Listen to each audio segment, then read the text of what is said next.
So we have come to the stage of questions and answers from the audience. If there are any questions, you can post the questions. I can see many hands, so I don't. I think my business was also to summarize it, but I shall do that after we get the questions and answers sorted out. Yes, please introduce yourself and give the question. Thank you so much. This is Inay Rahimi from Pakistan, a trans activist, and I have a good experience working in HIV sector, also funded by Global Fund in Pakistan. The same project, I think this is the same project in Pakistan. So I will share some data and then I will ask the question. Um, um, so in Pakistan, when the data before including CBOs and before including transgender or MSM, actually people from the community during research, our data was same as Sri Lanka right now. I'm so sorry. I don't want to offend anyone. It was ambiguous. The data was not true because the numbers were so low, and we from the community on the ground level knew that a lot of people are getting infected and not using PEP or PrEP, and STI was the highest. Right now, it's the same situation. But when the CBOs got involved and when the people from the community got involved in the researches and in the studies, the actual data started coming up. And now the prevalence in transgender HIV prevalence is 7.1% in Pakistan. MSM is 11% as per some studies because drug users and MSM data is combined sometimes as per the CBOs. The trans community has been ignored throughout the conference. I'm so sorry about that. Sri Lanka's data, MSM is 1.3% and transgender is 0.4%. That means that HIV is existing among the transgender community, but no study has mentioned trans representation or has mentioned how you guys are giving PrEP or PEP to trans community. Other than that, there's a research by NSACP called Mapping Population for HIV in Sri Lanka. And even in that research, the data is all is about female sex workers and MSM, no TG representation. The reason, I think, again, the reason is that LGBTQ community is not participating maybe, or the researchers are from the general public and kind of reluctant towards the community. That's what I have felt. I'm not sure about everyone else here from the community. And there is one more thing about PEP and PrEP coming to the question. This is also a question. What is the loss to follow-up rate and how do you deal with the challenges? Because I've worked in the HIV sector for 3 years. It's not that easy to ask to get people on PrEP because they say we are not infected. Why should we take the medicine? And it has some side effects. As a doctor, Cynthia, I think, sorry, you said that male people who are born with male gender and are hormones, that's actually trans people, trans women, are use PEP. You mentioned 1 to 2 PrEP usage, which is not true actually. And again, what are we doing about the other communities? Bisexuals, trans men, and gender non-binary. Yeah, what are we doing about those? Thank you so much. Dr. Vindya, I think you can answer the question about the LGBTIA community. The national program is very wide. It includes all communities. But Vindya, as the director, will elaborate how the multi-sectoral approach is. Okay, in Sri Lanka, PrEP is given through the STD district clinics as well as in the community. In the community, in the sense, we have a lot of communities. The size by population wise, its size is more in the Colombo, and there is a suburb district called Gampaha. So we have evolved 2 community clinics there. So the specifically they are for MSM men having sex with men. The model is we have sort of developed a risk profile dashboard. This is integrated with the key population intervention. So the risk profile dashboard, the risk profile is assessed by the outreach workers and peer educators. They are in the field. So they are being referred to the clinic. These clinics are mainly operating on Sundays, and they are, it's a feasible day for the communities. So Sundays and sometimes office hours or evenings, right? And in Colombo and Gampaha, we operate for two communities, MSM and female sex workers. We started shortly from 2024. So those, and we don't exclude any sort of men having sex with men, gay, bisexual, or other men having sexual men, they can come, right? We don't categorize, and if they are bisexual, they come and collect PrEP. So I hope I have answered. We give these test all the HIVs, STI, and all that, and the package of services we provide, HIV, STI, and all. So then we give the first month visit in one month, and after that every 3 months, and whenever they need. Basically, we explain everything. Usually, we usually don't turn back the client, so we explain everything. Whenever he comes, we offer the PrEP, and then the event-driven, so-called event-driven, as well as the daily dosing is offered. So event-driven, even we don't packet it for 211, we give a bottle so that they can continue for one event or two event or three event, they can continue. So there is no restriction in the dosing, and if they come after 1 month, we give multi-month package. So there is, I don't think I have answered your question. You have multiple series of questions. I have answered. We don't exclude anyone, MS, bisexual or client of sex workers or anyone. Yeah, thank you, Satya. I think basically, but the explanation is that nobody is excluded. Anybody who approach the clinic facility or the community, whatever sexual orientation or gender, they are provided based on a risk assessment, which is a guideline prepared by the WHO recommendations. And the follow-up is also done similarly. But I think they have a plan where the communities also will take part in the follow-up in future. With the next Global Fund grant, there is a wider community involvement, and they will get also involved as a community follow-up, but keeping confidentiality to the strict letter. So, Yeah. any other question? Yes, madam? I'm Sanduli, Yeah. a sociology undergraduate from the University of Peradeniya. And in my experience, the university students, the undergraduates, are aware of safe sexual activities and contraception methods, but they do not use it. And their awareness about sexually transmitted diseases, including HIV and AIDS, is very low. So, is there any national program or policy to address this lack of awareness and to prevent the spread of AIDS and HIV among undergraduates? Thank you. Yes, thank you for that question. Actually, we have identified vulnerable populations, and I think in my presentation also I mentioned about the age group 20 to 24, and we have a special unit with a public health specialist, a multi-sectoral unit.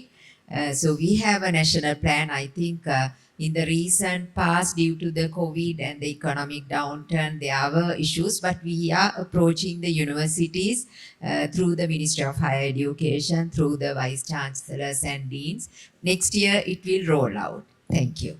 The awareness programs have been going on from the day HIV was discovered in this country, from 1987 onwards. I can see the Family Planning Association had started this long time ago in the 1990s, and I see three very important people in the audience who have given leadership to this. And why HIV STI awareness is low in the country is $1 million question, and we have to all think now, where should we approach to the hardest? Thank you, Sanduni, for your question. Yes, madam, for you. Hello, my name is Sonal Gyani. I'm from IPPF. I'm also on the board of the joint program, UNAIDS program, as a NGO delegate for Asia Pacific. So first of all, I wanted to congratulate you, to actually enroll a national program leading the effort on self-testing, especially community-based organizations. But I am receiving some kind of mixed messaging, so trying to understand from you that at one level, the sustainability is an issue of this pilot test. We are dependent on the Global Fund. Yesterday, when we are hearing the government, they are talking about CSC based on abstinence. So I see a kind of a clash happening within that. So are there any efforts that you hear of where the Sri Lankan government is considering domestic financing into self-testing? Like how open is the government to that? Yes. So, in the next, actually now this grant cycle, the Global Fund heavily supported us for all these endeavors. But in the next grant cycle, actually even the existing one was a transition cycle. But due to the economic downturn, we could not implement it. Definitely the next grant cycle, we have a very clear transition plan with 90%, 50% and 10% contribution from the, two parties. So that means the government will commit to support the PrEP and the self-testing because it's a general plan of transition. Thank you very much, Vindhya, for clearing that. The Global Fund was really to wean off, but due to this COVID and the economic crisis, Sri Lankan government had to face so many difficulties. It'll pick up. So give us a little time. The government will definitely take over. Thank you for your answer. Yes, Dr. Sriakanti. Yes, sir. Yeah, you have a triple 95 target up to 2025, and you have estimated 4,700 PLHV, as well as you have achieved to identify 85% only. You might be having some kind of challenges to fulfill the deficit of 12%, and then you the 81% only you have on treatment. So some difference is there. Can you tell us about the challenges why you are not able to up to 95? Thanks. Very good question and a very difficult question to answer. Anyway, they will answer it. The first question is 95 testing. So we have 88%. The remaining are unreachable population. And though we have introduced innovations like HIV self-test, it is not still reaching the grassroots, and they may be reluctant to take the test, and there may be difficulty in traveling and accessible to the test, and all are there. So we have introduced in certain districts these peers and peer educate the communities to distribute tests. Even maybe that is not adequate to reach all the population. First, that is the challenge. So the last mile is the difficult mile. So we are achieving. We have done a lot of things. There are time to time we have faced challenges. That is the one. Then second question, your question is the 81%. Even that we have introduced a lot of approaches to linking all of them to the services. We work hard to, the communities work hard to the linking to the services, and we have introduced even the field level, even the index case. So if a person is identified, their phone numbers are taken, or details are taken, and the virtual outreach workers or the communities, they call or they get the people to the services. However, we have lacking approaching the people because they are in different. Now, not like earlier, the network is vast and it is in the pockets. And sometimes they don't go to the services immediately. First of all, actually, congratulations for this excellent PrEP program. Okay, let me introduce myself. I'm Sylvester and I'm from IPPF, South Asia Regional Office, based out of New Delhi. Experience actually shows that, a lot of young people, they actually do not like to come to the government clinics, and also a lot of time also to community clinics. So the question basically was that, are there any plans of PrEP getting into private sector market, basically, as we have in India? For example, if we can make it available with the private sector, it would be more open for people, because especially because also there is still 377 is still there. People would not come out very openly, even to the community based clinics, also to the government sectors. But if we have a fruit basket kind of an approach, that would kind of help. So are there any plans? I was just curious. Yeah, thank you. Good, very good Doctor. question. Yes, madam. So there have been requests to have it in the open market, and actually we have discussed even with the ministry officials, the Director General of Health Services. So at the moment, the decision is that we are actually willing to have it available through the Family Planning Association, because we really want to have track the the consumption. But we plan to have our National AIDS Committee in December, late December, and where we are going to further discuss about availability through open market in addition to the Family Planning Association. But decision is, I mean, we have agreed to at the moment market it through the FPA. I'm Dr. Benragama. I was the former public health specialist in the national program. Actually, I have two questions. One from Dr. Vindya.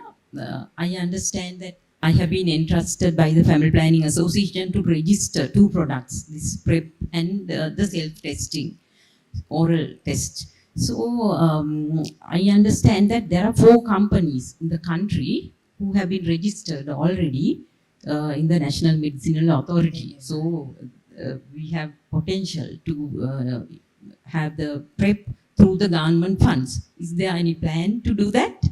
That's one question from you, Dr. Vindya. Then Dr. Satya, now you said in your presentation, you said self-test, oral self-testing and the blood-based. So we are in the process of registering this oral one. Do you have any evidence or any data communities prefer blood-based testing? That's a question, because we are in the process of doing it. So about this self-testing, actually again, I couldn't add that reply previously, madam, because it's there is agreement that it should be available in the market going beyond the FPA also, but we want to make sure that the ones tested positive are linked to care. That's the only concern of the Ministry of Health, because we want to make sure that they are linked to our health services. That is about the self-testing, about the 4 companies that are willing to purchase. I think we have to go through the usual, the regulations, the NMRA and all. Once the government agrees to funding, they can always bid and get into the supply chain. So the take-home message is Sri Lanka is considering having PrEP outside the government sector, but the formalities have to be followed like for other health products. Is that right, Vindya? Right. Thank you. Thank you so much. My question is for Dr. Vindya and Dr. Satya. My name is Roshan Rizilla. I'm the Executive Director of an organization called DASK. We have been working for HIV advocacy for last many years. As we know, and the presentation very clearly showed that HIV is rising among young men in Sri Lanka. Also, Dr. Satya mentioned that it's MSM driven epidemic in Sri Lanka.